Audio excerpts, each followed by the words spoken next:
Hello my dear friends, you're on the Military Summary channel, and today we will discuss situation in Ukraine on the 19th of June. Today we have a lot of very interesting updates, so let's start. But before we start, I would like to thank you for your support and for your comments, for your feedback about the channel. I have changed my mouse, now I hope you won't hear any more these loud clicks on the mouse, so let's start. And before we start, I would like to discuss one more time the event that were held in St. Petersburg. There was a lot of interesting things there, and I noted that for me, the most important part was connected with the president of Donetsk People Republic, who is Pushilin. He told us a lot of interesting things, and I would like to remind you one more time what he said. First of all, he said that the Russians should return or conquer or take every single Russian town. We discussed this, and there is nothing more to add about this area. He said that Kharkiv is the target number one, and today the Ukrainian military authorities announced that the Russians started their offensive operations towards Kharkiv one more time.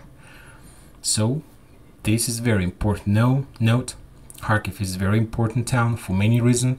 We also discussed the reasons why the Russians are trying to fence the Kharkiv, and one of the reasons I told you that was about Donetsk. Another point is that the Russians want to establish some buffer zone between Russian Federation and Kharkiv, like to create buffer for the commandos and scouts, the Ukrainian scouts that were transferring this area and did some actions on the territory of Russian Federation. And there was another important update from his side. I noticed his words yesterday, but yesterday I didn't understand what was the purpose of these words. On this forum, one more time, he asked help from Russia. He asked to give DPR more weapon and to support them more than the Russia did this before. It was very interesting because we know that Russia supports DPR. They give them weapon, they give them everything they need. But what was this ask about? Of course, we understand that the main reason of this request was to help DPR to work out the situation around Avdiivka, because there are few points near Donetsk which the Ukrainians use to shell Donetsk. It's Avdiivka and the territory around Avdiivka, mainly on the west from Avdiivka. It's Mariinka and the area on the west, north and the west from Mariinka, so the same area, this Mariinka. And we can say that DPR president were asking to help them to solve the issue in this triangle. So there is also Pesky, also very fortified position Ukrainians see right in front of town, and he was asking to help. But we understand and we see that Russians are helping. So what was the reason of this request? Also, yesterday, those days when the forum were held, there was another important update. Nobody mentioned this update, but because of the fact that I'm living in Belarus, like on the north of Ukraine, in this country, there was a very interesting interview of the president of this small country, Lukashenko. He said that if Ukrainians do some kind of attack towards Belarus, he was talking about Mozr oil refinery plant. He said that in this case, Belarus would immediately attack Kiev, and without even entering the Ukraine. We understand that he was talking about Iskander rockets or something like this. And these things are very connected. The words of the president of Belarus, the request from DPR president of increasing support and help, and the situation that in Ukraine. I thought a lot about this request. I asked a lot of people about their opinion about this request. Some people said that there is a very big possibility that people from Donetsk and their authorities are in a very big trouble, and they don't know what to do with the Avdiivka area. It was like not just a request, it was a cry for help. Like, help us because we don't know what to do. Donetsk is under very heavy shelling. And other people said that it was just some kind of scenario, that of course Pushilin, when he was in Petersburg, he was telling and asking not even a thing that he needs.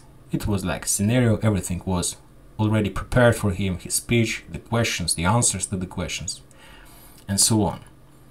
And I thought a lot about the situation, and I understood that Pushilin was asking Russia to give him Iskander as well. So this is the reason why the president of Belarus announced about attack towards Kiev if the Ukrainians are attacking Mozyr oil refinery. So Pushilin was asking the same, to give him Iskanders. But I understand, and we understand, that Donetsk People Republic is not like have a real power to do decisions and so on. We understand that these countries like DPR and LPR are controlled by Russia. So why did he do this request for this weapon if we know that Russia can do this even without this request? To give an answer for this question, we should remind ourselves about hundreds of requests from Russia to Ukrainians, to Ukrainian military authorities. They asked them to stop shelling the territory of Russian Federation. They asked them to stop shelling the civilians. Let's fight like on the battlefield. You shouldn't attack the towns along the border. The Russians asked Ukrainians not to shell Donetsk for many times, stop to shell them, and they told them, if you are not going to stop, then we will start attack your centers of making decisions. The Russians warned Ukrainians about that hundreds of times, and many times during the videos we were asking ourselves when the Russians are planning to start these attacks towards this center of decision making. And this is the reason why Pushilin asked the Russians to give him more support. It was some kind of official warning. So it was like a prepared speech for Pushilin. He should like ask officially a help, and the Russians should provide this help also officially. Like, it's not our idea, we are not responsible for this. The president of DPR asked for help, and we gave him this help. And this morning we have a lot of updates about this help. First, I thought that maybe Russians would provide Pushilin some Iskanders, or at least like on the paper. So like make this situation and make like responsible for Iskander launches, like Pushilin and the Donetsk People Republic, to make this area responsible for any attack for decision-making centers. And this morning we have a lot of updates from Ministry of Defense of Russian Federation. The next information I'm planning to give you completely built on the Ministry of Defense report. So it's up to you to believe or not to believe, but I think that we should discuss.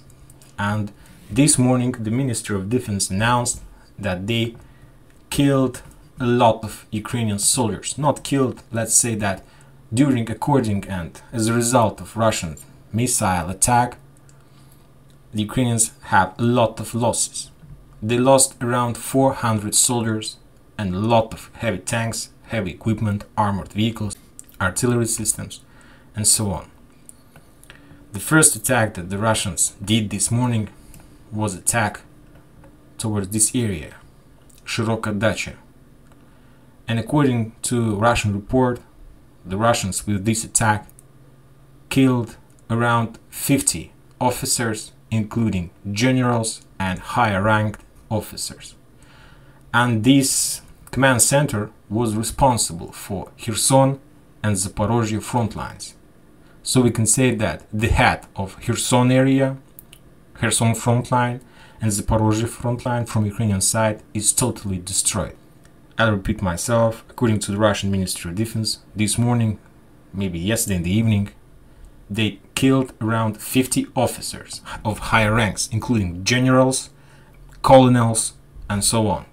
It was a very successful attack, and this was an attack against the centers of making decisions.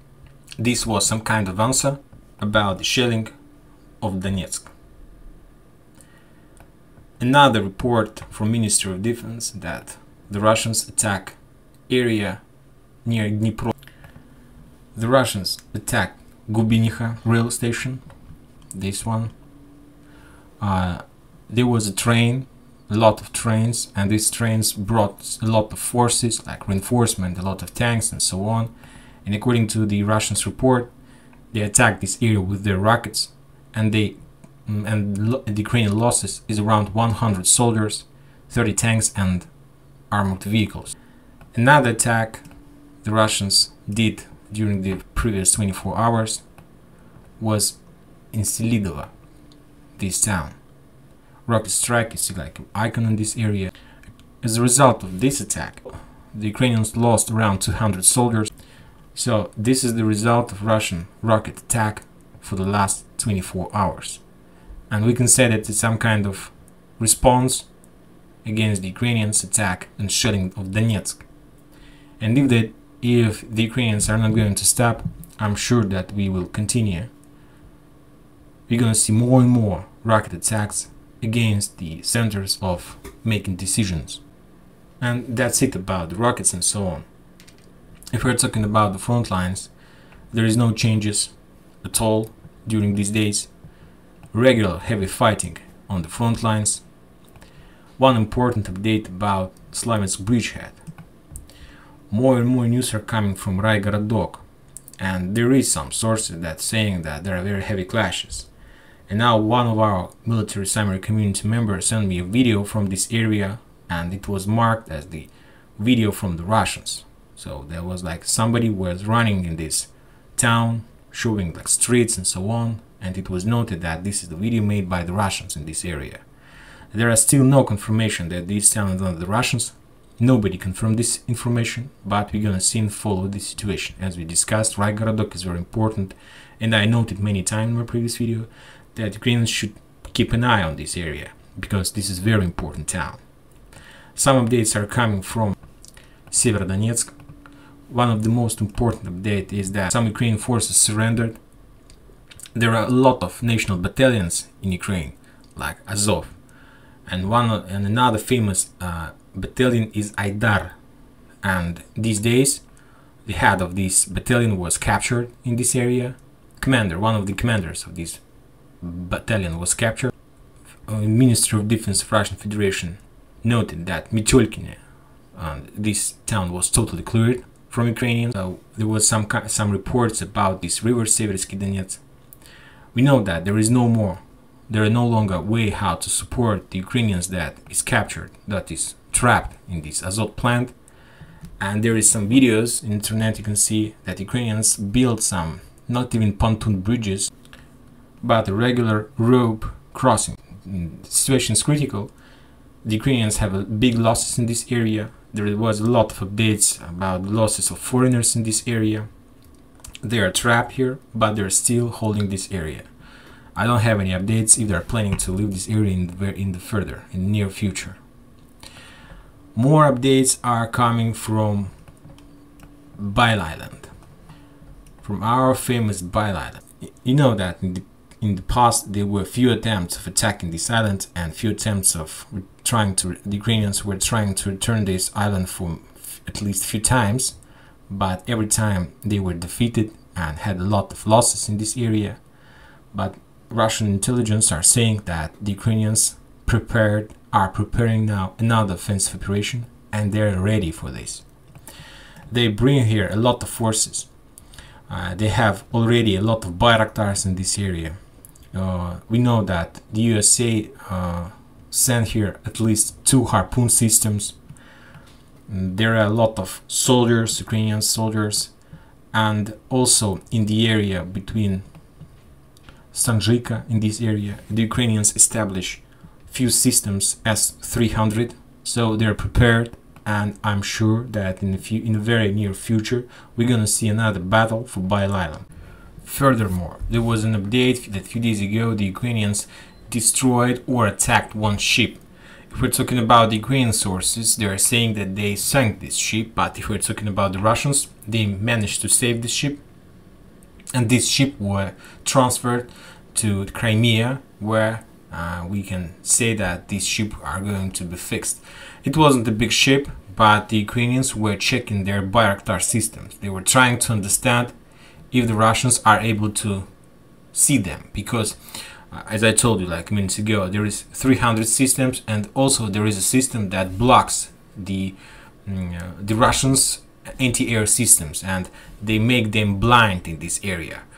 And furthermore, also this attack against the 50 Ukrainian commanders, generals in this area might be connected with this attack, with the further offensive operation towards Bail Island. So I think that maybe those commanders started their meeting in this area, Shiroka Dacha, like to discuss the final discussion between the great offensive operation towards Kherson, Zaporozhye and Bail Island. So maybe they were trying to discuss and to understand the further steps, and the Russians, they spotted this meeting and destroyed and killed so many top officers of the Ukrainians.